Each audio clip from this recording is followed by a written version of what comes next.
இந்த கதைக்களம்ன்ற ஒரு விஷயம் இருந்துட்டா எந்த ஸ்டாரும் தேவையில்லை. அது எல்லார்கிட்டேருந்து நல்ல வேலையை வாங்கிடும்.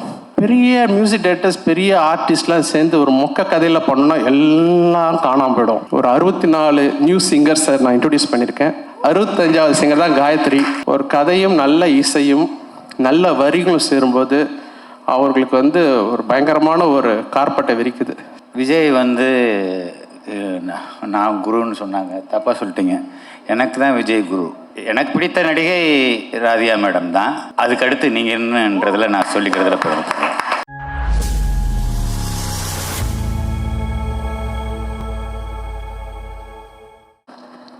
நான் ஆக்சுவலி தமிழில் ஃபஸ்ட் டைம் தான் பேச போகிறேன் ஒரு மேடையில்.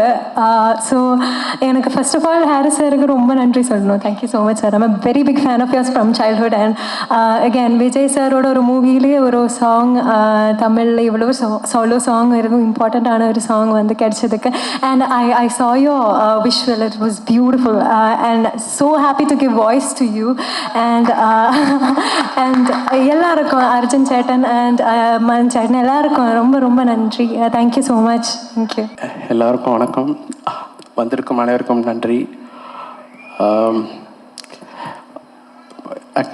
25 வருஷம் சொல்லிட்டு 3வது நான் மறந்துட்டேன். ஏன்னா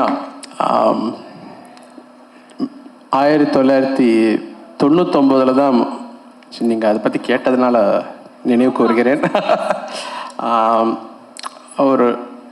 ஒரு எளிமையான ஒரு சின்ன ஒரு இளம் இயக்குனர் கௌதம் மேனன்றவரை சந்தித்தேன். அவர் ஆர்டி ராஜசேகர் என்ற ஒரு கேமராமேன் மூலியமாக வந்தார் ஒரு விளம்பர படத்துக்காக. பட் அதுக்கப்புறம் பார்த்திங்கன்னா 2000வது வருஷத்தில் தான் நான் இந்த மின்னில் என்ற படம் ஆக்சுவலாக அப்போ இந்த காதல் ரீசெட் ரிப்பீட்டுக்கும் அதுக்கும் ஒரு சம்மந்தம் இருக்குது. அதுக்காக தான் இந்த கதையை சொல்கிறேன். அப்போது அந்த படத்துக்கு கதாநாயகன் புதுசு மாதவன் அப்படின்ட்டு என்ன விலை அப்போ வரல, என்ன விலை அலைப்பாயுது வரல, சாரி ரீமா சென்றவங்க புது கதாநாயகி ஜியா மாதிரி. அப்போ டைரக்டர் புதுசு, கேமராமேன் புதுசு, நானும் புதுசு. ஒரே ஒரு ஸ்டார் அந்த படத்தில் ப்ரொடியூசர் ஜீன்ஸ் படத்தோடைய ப்ரொடியூசர் டாக்டர் முரளி மண்டவர், அவர் ஒருத்தர் தான். மீதி எல்லாரும் புதுசு. அந்த படத்தில் ஒர்க் பண்ணும்போது பாடலாசிரியர்களுக்கெல்லாம் எங்கள் நம்பிக்கை கிடையாது.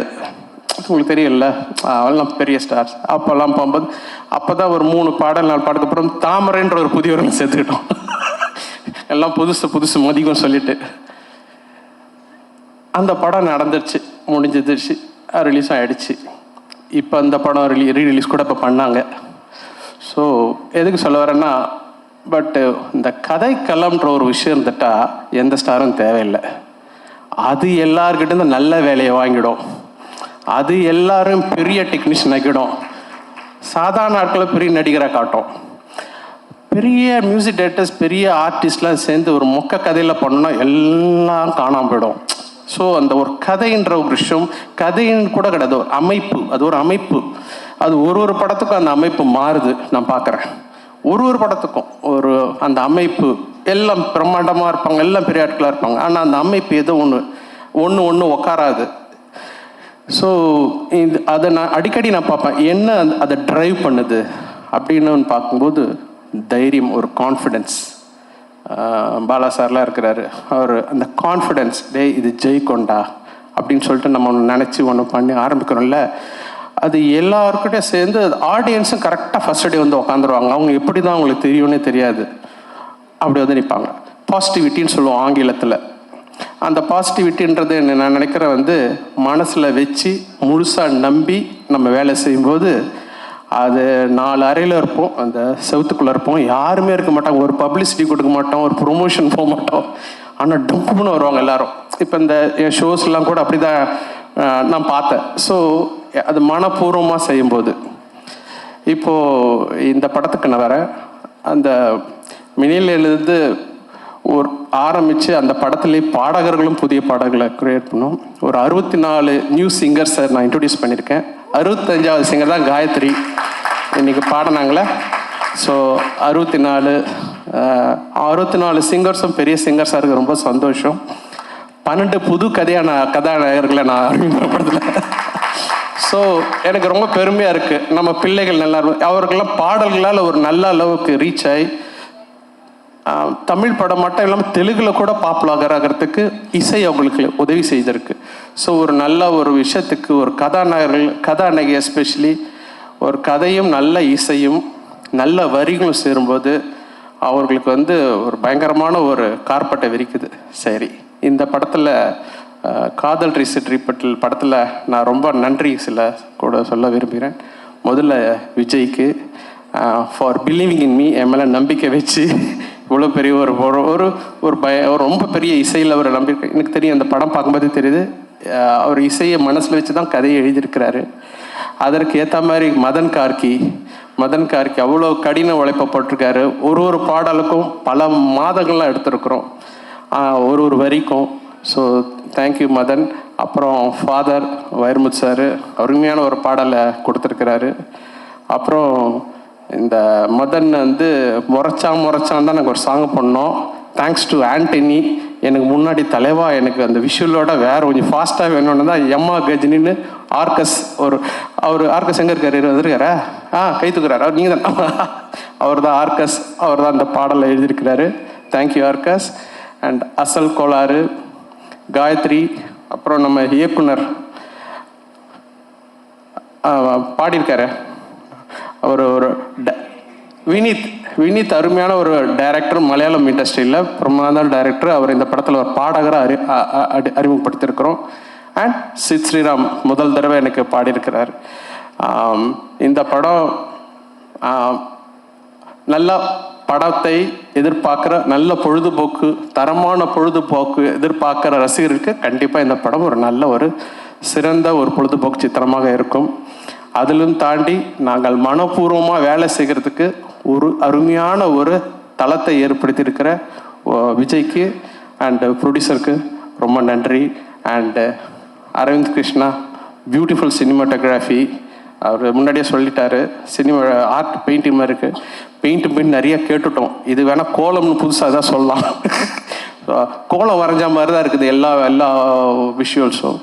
அண்டு இந்த டீமே வந்து ரொம்ப அருமையாக ஸ்காட்லாண்டில் போய் அவ்வளோ பியூட்டிஃபுல்லாக படம் பிடிச்சிருக்காங்க. எல்லாத்தையும் தாண்டி நம்மளுடைய கதையை அந்த படத்தில் வச்சுருக்கிறாங்க. So hats off to the whole team. And எல்லாருக்கும் இந்த படம் மிகப்பெரிய வெற்றி அடைய என்னுடைய வாழ்த்துக்கள். தேங்க்யூ. அனைவருக்கும் வணக்கம்.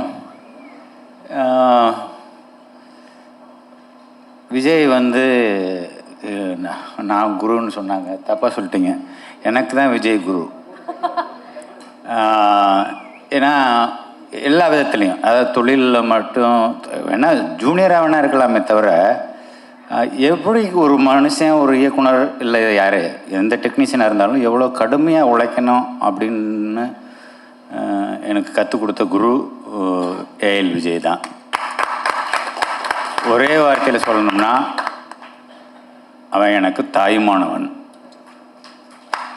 என்னோட நல்லது கெட்டது எதுவாக இருந்தாலும் முதல் ஆளாக வந்து நின்று அதில் பங்கெடுத்து உடன்பிறப்பா, நானே சொல்லிட்டேன் தாயுமானவன்னே சொல்லிட்டேனே, அது மாதிரி தாயும் தகப்பனுமா இருந்து என்னை பார்த்துக்கிறவன். அவன் எப்போவுமே நல்லா இருக்கணும்னா நான் என்ன நினைக்கிறேன் நானும் அவனை நினைக்கிறேன்றது 100% ரொம்ப மனப்பூர்வமாக சொல்லிக்கிறேன், விருப்பப்படுறேன். அப்புறம் ஹாரிஸ் 25 சந்தோஷம். தயாரிப்பாளர்கள், புதுமுக நடிகர்கள் 2 பேருமே. அதில் அந்த ஏதோ ஒரு டைலாக் சொல்கிறீங்களே, அந்த பொண்ணு அது நிம்மதியாக தூங்குன்னு சொன்னது. அப்புறம் நிம்மதியாக தூங்கி எழுந்தால் அது சரியாயிடும். தூங்கி எழுந்தால் சரியாயிடும். ஆனால் தூங்காமே ஒரு மனுஷன் வேலை பார்த்துட்டு இருக்காருன்னா அது ஏஎல் விஜய் தான். அதே மாதிரி ஆர்எஸ் ஜெயராஜையும் கேள்விப்பட்டிருக்கேன். நான் அவர் கூட ஒர்க் பண்ணதில்லை, கேள்விப்பட்டிருக்கிறேன். அவரும் வந்து எந்த நேரத்தில் எந்திரிச்சு ஸ்டுடியோவுக்கு வருவார், எந்த நேரத்தில் வந்து அவருக்கு ரெடி பண்ணிவிட்டு கூப்பிடுவாருன்ற மாதிரிலாம் சொல்லுவாங்க. அவருக்கும் என்னுடைய முதல் வாழ்த்துக்கள். நடிகர்களுக்கு எல்லாருக்கும் முதல் வாழ்த்துக்கள். மேடம், நான் உங்களை கவனிக்கலை வெளிச்சத்தில். உங்களோட நான் மிகப்பெரிய ரசிகன். மத யானை கூட்டம் பார்த்ததுக்கப்புறம் அதில் ஒரு காட்சி ஒன்று வரும், விஜிமல்ல ஒரு காட்சி ஒன்று வரும். அந்த பையனை கொன்னதுக்கப்புறம் அந்த ரத்தத்தை தொடச்சிட்டு இருக்கிற போது அந்த ஐபால் ரெண்டும் ஒருத்தரையும் 2 பேரையும் திரும்பி அப்படியே உங்கள் மனசுக்குள்ளே இருக்கிறத கண்ணிலேயே காமிப்பீங்க. அது 100ல் ஒருத்தருக்கு தான் வரும். எனக்கு பிடித்த நடிகை ராதியா மேடம் தான். அதுக்கடுத்து நீங்கள் என்னன்றதில் நான் சொல்லிக்கிறதுல போகிறேன். நன்றி. நான் உங்களை இன்னைக்கு சந்தித்ததில் ரொம்ப நன்றி. சந்தோஷம். நன்றி. வணக்கம். Good evening everybody. இந்த படத்தில் எனக்கு ஒரு 2 ட்ரீம் கம் ட்ரூ மொமெண்ட் இருக்குது. ஒன்று ஏஎல் விஜய் சார், ஒன்று Arish sir. Working under AL Vijay sir is like என்ன சொல்கிறது, absolute dream come true moment. நிறைய விஷயம் கற்றுக்கிட்டேன். நடிப்பை தாண்டி டெக்னிக்கலாகவும் நிறைய கற்றுக்கிட்டேன். சார் மைண்ட்லேயே எடிட் பண்ணிடுவார் ஃபுல் படத்தை. என்ன தேவையோ அதுதான் ஷூட்டிங்கே பண்ணுறாரு. So I was like wow, இது மாதிரியும் பண்ணலாமா அப்படின்ற மாதிரி எனக்கு அது ரொம்ப புதுசாக இருந்தது. And thank you so much Vijay sir for trusting me in this character. Madhu ப்ரோவோட ஃப்ரெண்டாக பண்ணியிருக்கேன். It's like a pookie character. Vadivel sir ஒரு டைலாக் இருக்குல்ல, you go man why me அப்படின்ற மாதிரி இருக்குல்ல, அவரோட லவ்வுக்காக சின்ன சின்ன ஹெல்ப் பண்ணுற ஒரு character. And Jiya, you are a sweetheart on set, always cracking jokes and making it light, and thank you so much for being a wonderful screen partner. And Arish sir, thank you so much for giving us another one epic music album. Most of the உங்களோட மியூசிக்கோட இன்டர்லூட்டில் தான் sir நிறைய பேரோட ringtones தான் நான் பார்த்துருக்கேன். And I am shivering because it's kind of like moment. So thank you so much. Producer சாருக்கும் ரொம்ப ரொம்ப ரொம்ப ரொம்ப நன்றி. அண்ட் நீங்கள் சொன்னீங்க என்னோட ஆக்டிங் எபிலிட்டி இந்த படம் மூலயமா வெளியே வரும்ன்ட்டு, அதுக்காகவும் ரொம்ப ரொம்ப உங்களுக்கும் நன்றி.